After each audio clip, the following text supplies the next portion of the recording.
दोस्तों, आज के इस युग में लोग आगे बढ़ने के लिए बहुत ज्यादा सोचने लगते हैं। अगर देखा जाए तो आगे बढ़ने के लिए सोचना कुछ भी गलत नहीं है, लेकिन बहुत ज्यादा सोचना हमारे जीवन में परेशानी का कारण बन सकता है। कहानी बड़ी ही रोचक है, जरा ध्यान से सुनिए।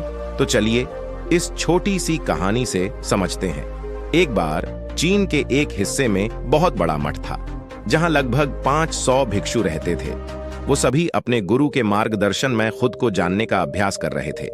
एक दिन एक लड़का उस मठ में शिष्य बनने के लिए आया। उसने मास्टर से कहा, मास्टर, मैं खुद को जानना चाहता हूं। मैं सच की तलाश कर रहा हूं।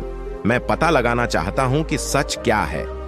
मास्टर ने उसकी ओर देखा और कहा कि अगर तुम सच जानना चाहते हो तो तुम्हें अपना पूरा जीवन दांव पर लगाना होगा। सच को जानने में तुम्हारा पूरा जीवन लग सकता है, फिर भी इस बात की गारंटी नहीं है कि तुम्हें इस जीवन काल में सच का पता लगेगा या नहीं। क्या तुम इसके लिए तैयार हो? शिष्य ने कहा, मास्टर, मैं यहां पीछे मुड़ने के लिए नहीं आया हूं। मैं इसके लिए तैयार हूं। गुरु ने कहा, अगर ऐसा है तुम एक काम करो। इस मठ में 500 भिक्षु है। तुम उनके लिए चावल कूटने का काम करो। बस सुबह से शाम तक चावल कूटने का ही काम करो, और जब तुम थक जाओ तो सोने चले जाओ। फिर अगली सुबह उठकर चावल को कूटना शुरू कर दो। इसके अलावा कुछ और मत करना। किसी और चीज के बारे में मत सोचना। बस इस रास्ते पर चलते रहना और दोबारा मेरे पास मत आना। जरूरत पड़ने पर मैं खुद तुम्हारे पास आऊंगा। उस लड़के ने गुरु के आदेश का पालन करते हुए चावल कूटना शुरू कर दिया। उस मठ में 500 शिष्य थे। उन सभी को समय समय पर भोजन की आवश्यकता पड़ती थी, इसीलिए वह बहुत जल्दी उठ जाता था और रात को देर तक चावल कूटता रहता था। जब वह थक जाता तो उसी कमरे में सो जाता था जहां वो चावल कूटता था। वो किसी से बात नहीं करता था और ना ही कोई उससे बात करने के लिए उसके पास आता था। कुछ महीनों तक चावल कूटते हुए उसके मन में पुराने विचार आते रहे, लेकिन उन विचारों को कोई नया विषय नहीं मिला, तो वह अपने आप ही मिट गए। धीरे धीरे उसके मन में विचार कम होने लगे। कुछ सालों के बाद तो वो अपना नाम तक ही भूल गया। वह हमेशा चुप रहता और विचारहीन अवस्था में बस चावल कूटता रहता। उसने ना तो कभी ध्यान किया था और ना कभी शास्त्र पढ़ा था। मठ के बाकी शिष्य उसे मूर्ख समझते थे। ऐसा करते हुए 12 साल बीत गए। 12 साल बाद एक दिन मास्टर ने घोषणा की, अब मेरा आखिरी समय आ रहा है और मुझे अपना उत्तराधिकारी चुनना है, जो मेरे बाद मठ का मुखिया होगा। इसीलिए मेरा कोई भी शिष्य है जिससे लगता है कि उसे आत्म साक्षात्कार हो गया है और उससे खुद को जान लिया है, तो रात को मेरे दरवाजे के पास आकर इस दीवार पर कुछ पंक्तियां लिखें जिसमें उसकी जिंदगी का सारा अनुभव समाया हो। कई शिष्यों ने ऐसा करने के बारे में सोचा, पर मठ के प्रमुख शिष्यों में से एक ने वहां जाकर कुछ पंक्तियां लिखीं। उसे बौद्ध धर्म ग्रंथों का बहुत ज्ञान था। सभी शिष्यों को लगता था कि वो इस मठ का उत्तराधिकारी बन सकता है। उसने लिखा था कि मन एक दर्पण की तरह है जिस पर विचारों और इच्छाओं की धूल जमा हो जाती है। इस धूल को हटाने के लिए ही ध्यान है। जिसकी धूल हट जाती है और मन का दर्पण साफ हो जाता है, वो मोक्ष को प्राप्त कर लेता है। अगली सुबह जब मास्टर उठे और उन्होंने इन पंक्तियों को देखा और उन्होंने कहा कि किस बेवकूफ ने यह सब कचरा मेरी दीवार पर लिखा है। वो शिष्य जिसने यह लिखा था वो चुप रहा। हालांकि उसने जो पंक्तियां लिखी थीं वो ज्ञान से भरी थी, लेकिन यह सब किताबी ज्ञान था। वो शिष्य बहुत चालाक था। उसने पंक्तियां लिखी, पर उसने नीचे अपने हस्ताक्षर नहीं किए, क्योंकि वो स्वयं इसके बारे में निश्चित नहीं था कि यह सही है या नहीं, क्योंकि उसे आत्म साक्षात्कार नहीं हुआ था। गुरु ने पंक्तियों को पूरी तरह से खारिज कर दिया। ये देखकर सभी हैरान रह गए। ये घटना पूरे मठ में चर्चा का विषय बन गई। इस विषय पर बात करते हुए 2 शिष्य उस शिष्य के पास से गुजरे जो 12 साल पहले यहाँ आया था और दिन रात चावल कूटता रहता था। दोनों की चर्चा सुनकर वह धीरे से हंस पड़ा। दोनों शिष्य ने उसे पूछा कि तुम क्यों हंस रहे हो?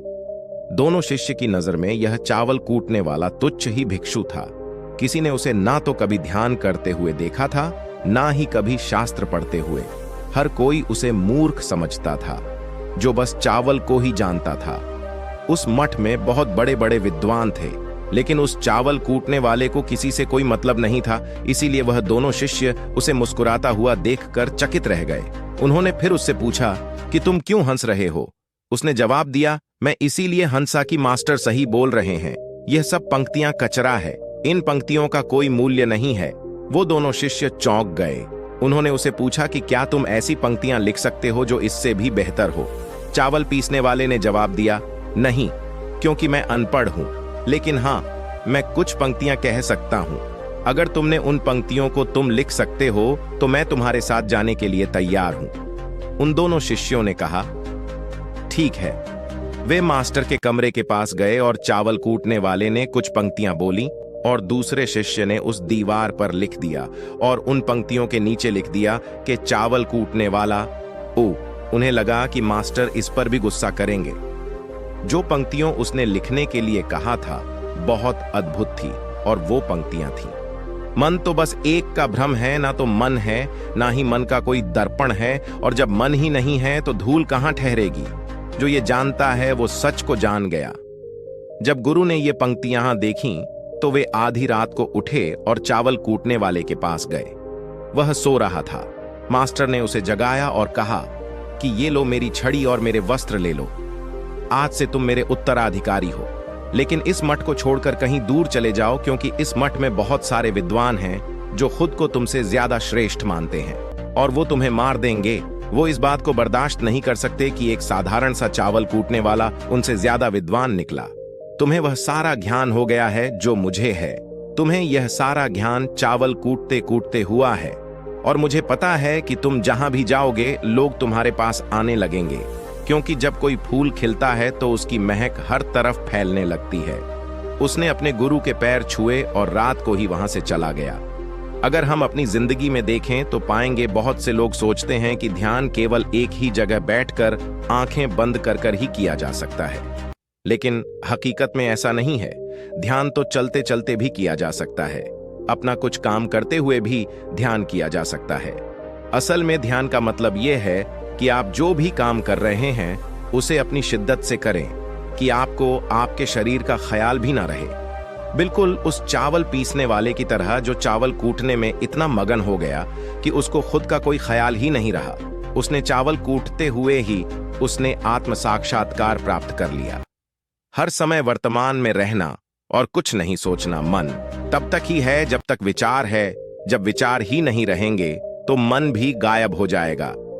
जब मन ही नहीं रहेगा तभी तुम अपने आप को अच्छे से जान पाओगे।